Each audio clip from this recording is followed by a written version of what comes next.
2024 का एग्जाम 24 लाख बच्चों ने दिया था, उसमें से 50 से 55 हजार बच्चा सेलेक्ट होगा और 23 लाख 50 हजार जो बच्चा बचा है वो अनसेलेक्ट होगा, क्योंकि इंडिया के अंदर मेडिकल जो सीट है 50 से 55 हजार गवर्नमेंट सीट है। लेकिन इन 23 लाख 50 हजार बच्चों से अगर आप पूछेंगे कि क्या आपका रीनीट होना चाहिए, तो उनका हर साल यही जवाब होगा, हाँ बिल्कुल रीनीट होना चाहिए। तो क्या आप हर साल इस तरह से प्रोटेस्ट करेंगे जिस तरह इस साल कर रहे हो? मेरा जवाब होगा और आपका जवाब होगा बिल्कुल नहीं करेंगे। तो इस साल इतना क्यों कर रहे हैं? क्योंकि इसका रीजन है कि इस साल चीटिंग हुई है, फ्रॉड हुआ है और बहुत जगह पेपर लीक भी हुआ है। तो आपका प्रोटेस्ट करना जायज है, लेकिन आपको सोचना चाहिए उन 50,000 बच्चों का जिनका सिलेक्शन हुआ है, इनमें से मैं मानकर चलता हूँ 5,000, 7,000, 8,000 बच्चा ऐसा होगा जिसने चीटिंग करी होगी, जिसने फ्रॉड किया होगा। लेकिन जो बच्चा हुआ 40 से 45,000 बच्चा है, उसका क्या? उन बच्चों में से आपने देखा होगा ऐसे ऐसे बच्चे जिनका सिलेक्शन इस बार 5th ड्रॉप में हो रहा है, 4th ड्रॉप में हो रहा है, 3rd ड्रॉप में हो रहा है। उन लोगों में से आपने देखा होगा किसी बच्चे के जो पेरेंट्स है ऑटो चला के उनको पढ़ाया है, किसी के पेरेंट्स ने उसकी माँ के गहना सोना चांदी बेचकर उसको पढ़ाया है, किसी के पिता दिन रात मजदूरी कर उनको पढ़ाया हुआ है और उनका सिलेक्शन हो रहा है इस बार में, वो भी 1st या 2nd ड्रॉप में नहीं, उनका ड्रॉप है 3rd ड्रॉप, 4th ड्रॉप और 5th ड्रॉप। क्या आपको लगता है उनके साथ अन्याय नहीं हो रहा है? क्या रीनीट होने के बाद भी उनका सिलेक्शन हो जाएगा? इसकी क्या गारंटी है? तो आपको उन लोगों का भी सोच कर चलना पड़ेगा जिन लोगों के साथ ये चीज हुई है, क्योंकि सिलेक्शन हर किसी बच्चे का नहीं होगा। लेकिन एक चीज आपको मानना पड़ेगा कि यार अगर आप डाटा देखेंगे तो जितना चेंजेस हर साल आता था उससे थोड़ा ज्यादा चेंज हुआ है, लेकिन इतना भी चेंज नहीं हुआ कि इतना बड़ा प्रोटेस्ट होना चाहिए, क्योंकि गलत चीजें हुई है जिन बच्चों के साथ में हुई है। लेकिन मैक्सिमम बच्चा ऐसा है जो इस सिलेक्शन रेंज में है जिसके साथ में अन्याय हो रहा है, तो आपको उन लोगों के साथ में भी खड़ा होना चाहिए। क्योंकि एक डाटा मैं आपको बताता हूं, एक डाटा देखना कि अगर मैं बात करूं नीट के स्कोर के बारे में, तो मैं पिछले 4 सालों को एनालाइज करके बता रहा हूं डाटा कि यार देखो 720 नंबर की बात करूंगा तो 2021, 22, 23 और 24 की मैं बताने वाला हूं कि 2021 में 3 बच्चों के 720 स्कोर आया था। उसके बाद 2022 में किसी भी बच्चे के 720 नहीं आया था, 2023 में वापस से 2 बच्चों के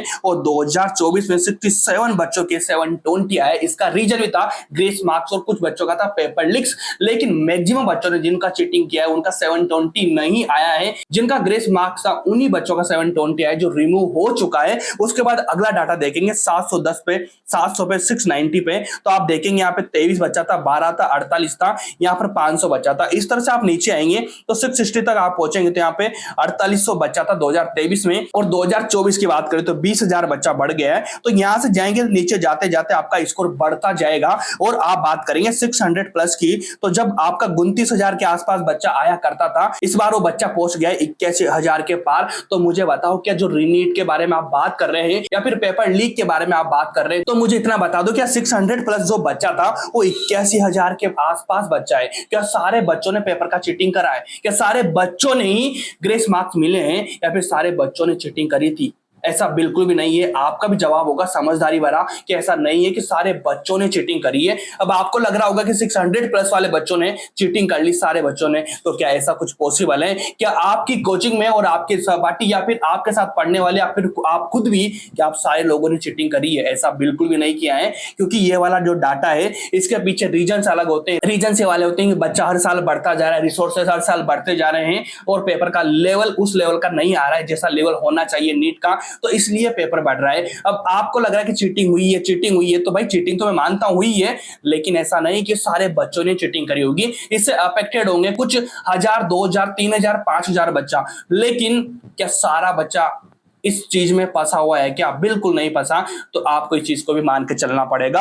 अब इसके नीचे का भी अगर मैं डाटा आपको बताऊं तो देख लीजिए 550, 500, 400, 200 तक की बता दूं मैं आपको, तो देख लो 550 प्लस से पहले भैया 64,000 बच्चा के आसपास हुआ करता था, इस बार वो पहुंच चुका है 1,40,000 के आसपास। मतलब नीचे वाले बच्चों में तो ग्रोथ दिख रही है। ग्रोथ अगर यहां पर दिख रही है, देख लीजिए ग्रोथ यहां पर दिखी है, तो ग्रोथ तो यहां पर भी दिख रही है। क्या मुझे बताओ भैया जिसके 200 नंबर आ रहे हैं क्या उसने भी पेपर में चीटिंग करी है क्या? क्योंकि यहां पर भी भैया चीजों की ग्रोथ तो हुई है और चीजों की ग्रोथ यहां पर भी हुई थी, यहां पर भी हुई थी, यहां पर भी हुई थी, मतलब हर जगह ग्रोथ हो रही है। तो आप ऐसे कैसे मान सकते हैं कि भैया ऊपर वाले कुछ बच्चे हैं उन्होंने चीटिंग करी थी और नीचे वालों ने नहीं करी? क्योंकि आप सब लोगों का सवाल था कि एक साथ में इतना बड़ा इंक्रीमेंट कैसे हो सकता है, तो भैया तो 200, 300, 400 नंबर वाले बच्चे के साथ में भी इंक्रीमेंट हो रहा है। तो ये तो बिल्कुल लॉजिकल है कि इंक्रीमेंट होना क्यों था, क्यों इंक्रीज हुआ, इसका रीजन तो हम जानेंगे नेक्स्ट वीडियो में और आप खुद को भी बताइए कि इंक्रीमेंट क्यों हुआ है। लेकिन हर जगह चीटिंग का फ्रॉड लगाना, हर जगह चीटिंग की बात करना क्या बिल्कुल सत्य है? मेरे ख्याल से बिल्कुल सत्य नहीं है। मैं इस चीज को बिल्कुल नकार नहीं रहा हूं कि चीटिंग नहीं हुई है, हुई है, लेकिन हर बच्चे ने चीटिंग करी ऐसा बिल्कुल नहीं है। कुछ 500,000 बच्चे होंगे जिन्होंने चीटिंग करी है, लेकिन उनके चक्कर में हम जो भैया पसीने की कमाई से उनके पेरेंट्स ने जिन बच्चों को पढ़ाया है, जिनका सिलेक्शन करवाया है, उन बच्चों के साथ में हम अन्याय नहीं कर सकते। उन लोगों का भी आपको सोचना पड़ेगा, क्योंकि हर साल आप लोग देखते हैं कि बच्चे के साथ में जो टीचर्स खड़े होते हैं, जो कोचिंग खड़ी होती है, वो खड़ी होती है रैंकर के साथ में। जिस बच्चे की रैंक आती है उसको दिखाया जाता है और जो सिलेक्शन नहीं होता उसके साथ में कोई खड़ा नहीं होता। इसका रीजन क्या? क्योंकि उस रैंक को दिखाकर वहां से जो बच्चा सिलेक्शन नहीं हुआ उसको लेने की उनकी टेंडेंसी हुआ करती, लेकिन वो रीनीट पे इस बार क्यों खड़े, इसका रीजन भी आपको पता होना चाहिए। क्योंकि इस बार मैक्सिमम बच्चा जो साथ में खड़ा है रीनीट के, क्योंकि स्कोर कम भी आ रहा है किसी बच्चे का तो भी तो खड़ा होगा ना, तो उन लोगों को टारगेट कर रहे हैं। तो इन प्रोपेगेंडा में आपको बिल्कुल नहीं फंसना है। आपको ध्यान में रखना है कि यार चीजें क्या सही है और क्या चीजें गलत है। अगर मैं परसेंटेज चेंज की बात करूं तो भाई देख लीजिए 2021 और 22, साथ में 22 और 23 और साथ में 23 और 24 ये वाला परसेंटेज चेंज था। लेकिन अगर मैं परसेंटेज चेंज की बात करूं तो आप देखेंगे 2021 और 22 में 3% का चेंजेस आया था। वही चेंजेस जो 2022-23 की बात करूं तो भैया 32% का चेंज आया था। लेकिन मैं अगर यहां से 2022 से 23 की बात करूं तो यहां पर भैया 10x का चेंजेस आ रहा है। लेकिन 2023 से 24 की बात करूंगा तो यहां से 32 से 199 मतलब 119 से 120 मान के चल रहे हो कि यहां पर 10x का चेंजेस आ रहा है क्या? बिल्कुल नहीं, ओनली 4x का चेंजेस आ रहा है। तो यहां पर भी आप देख लीजिए, क्या पेपर लीक यहां पर भी हुआ था? क्या चीटिंग यहां पर भी हुई थी? क्या चीटिंग यहां पर भी हुई थी? इसका मतलब तो हर साल ही चीटिंग हो रहा होगा।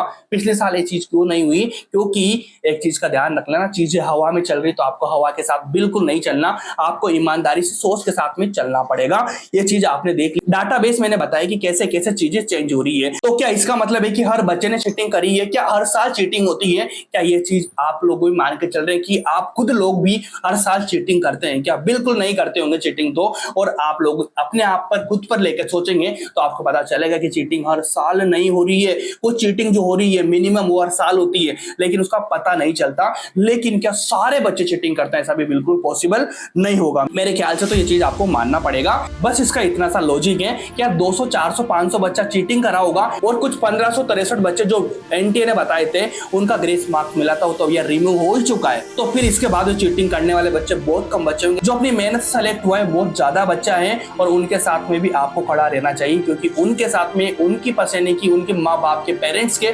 सपने को हम बेकार नहीं कर सकते रीनीट करवा के। क्योंकि रीनीट होगा तो कोई चांस नहीं कि उसी बच्चे का वापस सिलेक्शन हो।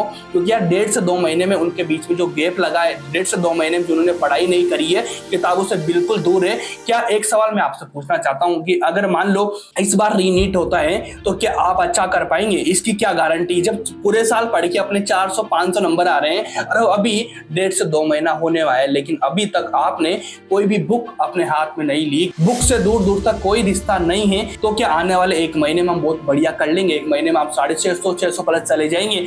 बिल्कुल नहीं, ऐसा बिल्कुल भी पॉसिबल नहीं होगा। तो आप रीनीट को सपोर्ट ना करके, मुझे लगता है कि आपकी मेहनत आपके साथ में होगी। नीट 25 के लिए आपको तैयारी करना चाहिए, उसके साथ में खड़ा रहना चाहिए। एक छोटा सा केस मैं बता दूं आप लोगों को इसी बेस पे कि जब 2016 में एक एग्जाम हुआ था रीनीट का, उसमें 2 फेज हुआ करते, तो वहां पर एक भैया थे जिनको मैं कांटेक्ट में था।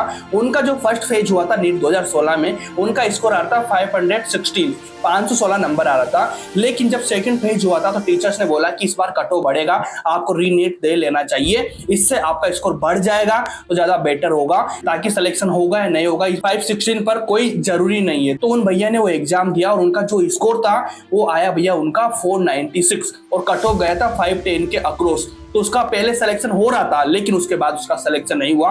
उसके बाद उन्होंने 2 साल तक नीट का एग्जाम दिया और उनका फिर भी सिलेक्शन नहीं हुआ। फाइनली नीट को छोड़ना ही पड़ा, क्योंकि उस टाइम पे उनका 3rd या 4th ड्रॉप हुआ करता था। तो वहां पर सिलेक्शन होते हुए उनका हाथ से सिलेक्शन चला गया। तो ये चीज होती है यार, हर बार सेम नंबर नहीं आता है, और एक बार मुश्किल से मेहनत करके वो नंबर आए तो बार बार सेम नंबर आए, ऐसा पॉसिबल बिल्कुल भी नहीं। तो आपको इस चीज के साथ में खड़ा होना चाहिए। इन सब चीजों के बाद भी अगर आपको लग रहा होगा कि यार सुप्रीम कोर्ट ने बोला था कि 0.00 0.01% पे अगर कोई मिस्टेक पाई गई तो इसका एनटीए को जवाब देना होगा। इसका मतलब आपको लग रहा है कि यहाँ पर रीनीट होना चाहिए।